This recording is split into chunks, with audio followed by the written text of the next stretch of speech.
Bismillah ar-Rahman ar-Rahim. I am Dr. Mohaibullah Wazir, and the topic is the Bony Labyrinth or Osseous Labyrinth. You know, the internal ear which lies inside this petrospermal bone, it consists of two parts, the Bony Labyrinth and membranous labyrinth. Now, this Bony Labyrinth consists of three parts. Look, the cochlea, and this central widest part is the vestibule, and then there are three semicircular canals. These are the three parts of the bony labyrinth. You can also see it over here. This is the cochlea, and this central part is the vestibule, and these are the three semicircular canals. Contain inner surface of these bones which make the cochlea and vestibule and semicircular canal are being lined by endosteum or periosteum, and it contains a clear fluid which is called as perilymph. The perilymph which is contained in it is said to be derived either from CSF or it is an ultrafiltrate from the perilymphatic blood capillaries. It is uncertain that where from this perilymph is being produced. Then the middle ear, the internal ear, this internal ear, it opens into the middle ear through, number one, you can see over here, this is the middle ear. It opens into the middle ear through this oval window or fenestra cochleae, and this round window, fenestra vestibuli. This oval window is being closed in life by the footpiece of the stapes, while overhead the round window is being closed in life by the secondary tympanic membrane. You look it also over here. Look over here. This is the internal ear. This is petrous part of the temporal bone. You can see the internal ear is contained in it.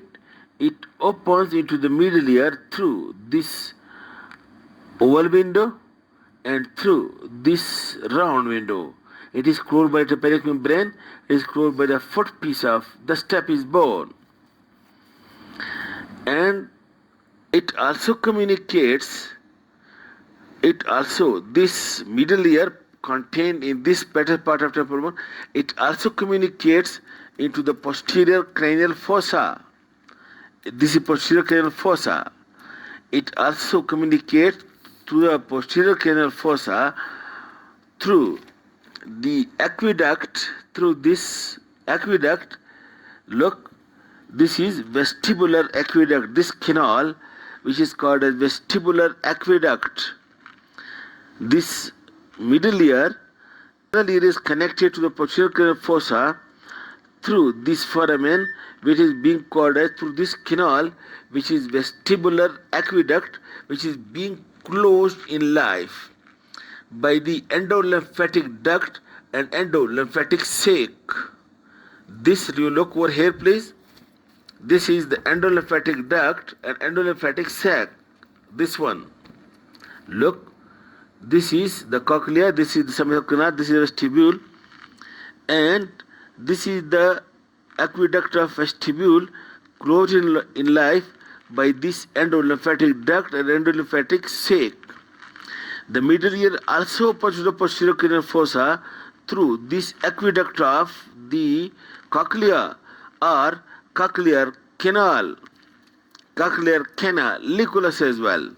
This one, it is connected to the posterior cranial fossa through, number one, this aqueduct of vestibule closed in life by this endolymphatic duct and endolymphatic sac, and it is also connected to the posterior cranial fossa through the opening of this cochlear canaliculus or cochlear duct.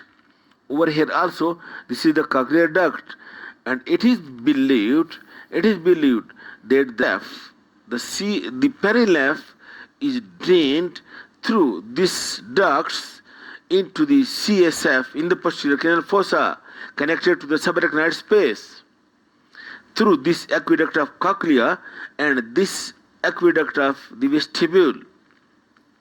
Okay, now the central vital part, this central wider part of the internal ear, this central wider part of internal ear, this is called as vestibule. This vestibular cavity, this is a cavity actually in the bone. You can see this cavity in the bone. This is vestibule. It is continuous anteriorly with the cochlea and posteriorly with this semicircular canal. And this empty space over here in the middle ear, which is called as vestibule, it contains this saccule and utricle of the membranous labyrinth. The utricle and saccule of the membranous labyrinth, they are being contained within the vestibule of the middle ear, this part, vestibule of the middle ear. And look, this vestibule of the middle ear, it opens through this scala vestibuli into the, look over here please. Look, vestibule, it is connected with the cochlea. Look, this canal follow it of the cochlea, which is called as scala vestibuli. It opens into this vestibule. Look, this canal of the cochlea, which is called as scala vestibuli, and laterally it opens with the middle ear through this oval window, which is this oval window. Okay, and also opening into this vestibule, there are the three semicircular canals, anterior, posterior, lateral, these three semicircular canals by its 5 openings. In this way, the vestibule contains the utricle and saccule. It receives the opening of the scala vestibuli. It receives the 5 openings of the 3 semicircular canals. It is connected to the middle ear through the oval window.